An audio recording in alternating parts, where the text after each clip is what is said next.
Well, welcome back to Swordbox. We're continuing our journey through the epistle of James.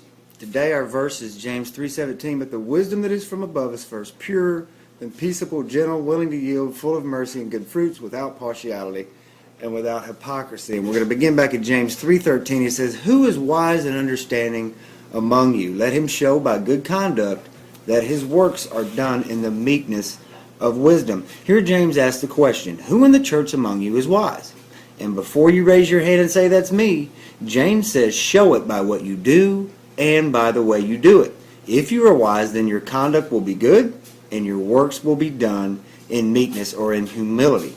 In James 3:14 he says, "But if you have bitter envy and self-seeking in your hearts, do not boast and lie against the truth.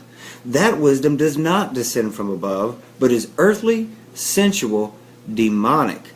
This is a very powerful warning to us. Some may think they are wise, and yet they are operating in an attitude of envy and self-seeking. Envy is a tool of the devil, and it was for envy that Jesus was arrested and crucified. In Matthew 27, verses 17 and 18, it says, "Therefore, when they had gathered together, Pilate said to them, 'Whom do you want me to release to you, Barabbas or Jesus, who is called the Christ?' For he knew that they had handed him over because of envy." The dictionary defines envy as spite and resentment at seeing the success of another, or a feeling of grudging admiration and desire to have something that is possessed by another. And we are told in Scripture that we are not only to look out for our own interest, but also for the interest of others, even esteeming others better than ourselves. Well, envy and self-seeking are just the opposite, and they do not come from God. These come from demonic influence and from our own flesh and sinful nature. This worldly wisdom produces an arrogance, an honoring of self, not God. To claim this wisdom as true godly wisdom is to lie against the truth, as James notes. Verse 16, "For where envy and self-seeking exist, confusion and every evil thing are there."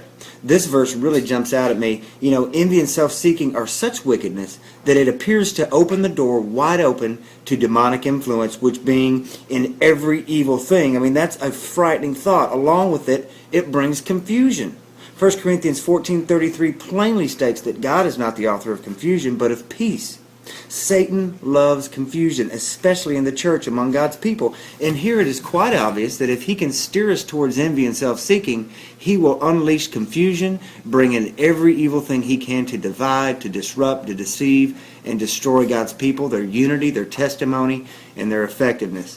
Now, we may think our sin is harmless. It has no effect on others. Nothing could be further from the truth. Just as in his own rebellion to God, Satan spread his sin and took with him a third of the angels in heaven who also rebelled, Satan not only wants us to sin, but to use our sin to hurt others, to cause others to sin, and to ultimately turn others away from Christ. Our sin is a lot less like a vacuum and a whole lot more like a leaf blower. It spreads and has far-reaching consequences. And because man's earthly sensual wisdom seeks to glorify self, it creates envy and every evil thing that accompanies a competitive atmosphere that wants to claw its way to the top.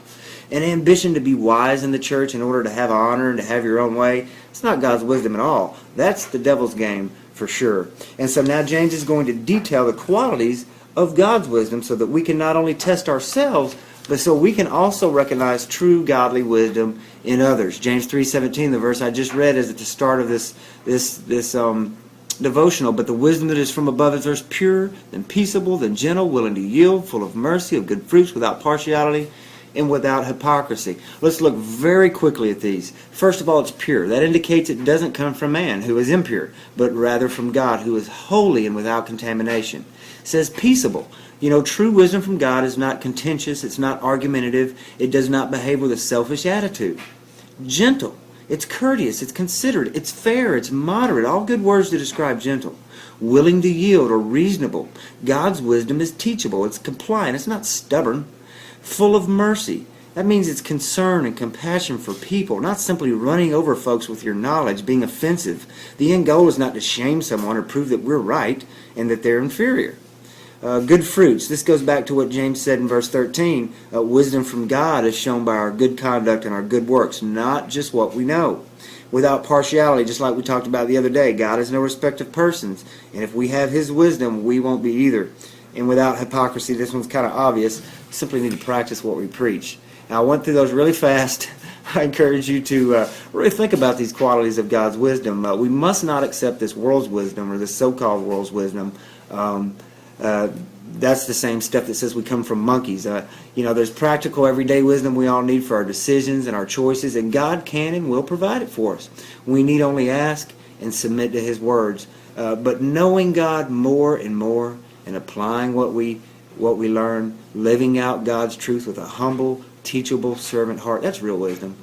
Using what God gives us to serve others, to teach others in love, quite different from what the world's wisdom is all about. And just remember, this world, Jesus said, is passing away, but my words are going to last forever. So cling on to God's words. Find true wisdom from the true author of wisdom, Jesus Christ. God bless you. We'll see you back here tomorrow as we continue through our journey, the Epistle of James.